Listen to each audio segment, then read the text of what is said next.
एक सेठ जी बहुत ही दयालु थे, धर्म कर्म में यकीन करते थे। उनके पास जो भी व्यक्ति उधार मांगने आता वे उसे मना नहीं करते थे। सेठ जी मुनीम को बुलाते और जो उधार मांगने वाला व्यक्ति होता उससे पूछते कि भाई तुम उधार कब लौटाओगे, इस जन्म में या फिर अगले जन्म में। जो लोग ईमानदार होते वो कहते सेठ जी हम तो इसी जन्म में आपका कर्ज चुकता कर देंगे। और कुछ लोग जो ज्यादा चालाक व बेईमान होते वे कहते सेठ जी हम आपका कर्ज अगले जन्म में उतारेंगे। और अपनी चालाकी पर वे मन ही मन खुश होते कि क्या मूर्ख सेठ है, अगले जन्म में उधार वापसी की उम्मीद लगाए बैठा है। ऐसे लोग मुनीम से पहले ही कह देते कि वो अपना कर्ज अगले जन्म में लौटाएंगे और मुनीम भी कभी किसी से कुछ पूछता नहीं था। जो जैसा कह देता मुनीम वैसा ही बही में लिख देता। एक दिन एक चोर भी सेठ जी के पास उधार मांगने पहुंचा। उसे भी मालूम था कि सेठ अगले जन्म तक के लिए रकम उधार दे देता है। हालांकि उसका मकसद उधार लेने से अधिक सेठ की तिजोरी को देखना था। चोर ने सेठ से कुछ रुपए उधार मांगे। सेठ ने मुनीम को बुलाकर उधार देने को कहा।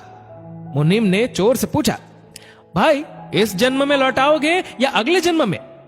चोर ने कहा मुनीम जी मैं ये रकम अगले जन्म में लौटाऊंगा। मुनीम ने तिजोरी खोलकर पैसे उसे दे दिए। चोर ने भी तिजोरी देख ली और तय कर लिया कि इस मूर्ख सेठ की तिजोरी आज रात में उड़ा दूंगा। वो रात में ही सेठ के घर पहुंच गया और वहीं भैंसों के तबेले में छिपकर सेठ के सोने का इंतजार करने लगा। अचानक चोर ने सुना कि भैंसें आपस में बातें कर रही है और वह चोर भैंसों की भाषा ठीक से समझ पा रहा है। एक भैंस ने दूसरी से पूछा तुम तो आज ही आई हो ना बहन। उस भैंस ने जवाब दिया हाँ आज ही सेठ के तबेले में आई हूँ। सेठ जी का पिछले जन्म का कर्ज उतारना है और तुम कब से यहाँ हो। उस भैंस ने पलटकर पूछा तो पहले वाली भैंस ने बताया मुझे तो 3 साल हो गए हैं बहन, मैंने सेठ जी से कर्ज लिया था ये कहकर कि अगले जन्म में लौटाऊंगी। सेठ से उधार लेने के बाद जब मेरी मृत्यु हो गई तो मैं भैंस बन गई और सेठ के तबेले में चली आई। अब दूध देकर उसका कर्ज उतार रही हूँ। जब तक कर्ज की रकम पूरी नहीं हो जाती तब तक यही रहना होगा।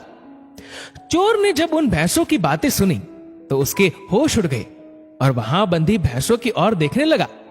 वह समझ गया कि उधार चुकाना ही पड़ता है, चाहे इस जन्म में या फिर अगले जन्म में उसे चुकाना ही होगा। वह उल्टे पांव सेठ के घर की ओर भागा और जो कर्ज उसने लिया था उसे फटाफट मुनीम को लौटाकर रजिस्टर से अपना नाम कटवा लिया। हम सब इस दुनिया में इसलिए आते हैं क्योंकि हमें किसी से कुछ लेना होता है तो किसी को कुछ देना होता है। चाहे दुख हो या सुख, हिसाब तो सबको देना ही पड़ता है। ये प्रकृति का नियम है। दोस्तों इस वीडियो को लेकर आपकी क्या राय है नीचे कमेंट करके जरूर बताएगा। और अगर आपको वीडियो अच्छा लगा हो तो इस वीडियो को लाइक करेगा, शेयर करेगा ज्यादा से ज्यादा लोगों तक। और ऐसी ही और भी इंस्पिरेशनल वीडियोस के लिए सब्सक्राइब करें हमारे यूट्यूब चैनल को और फेसबुक पर फॉलो करें हमारे पेज को। धन्यवाद।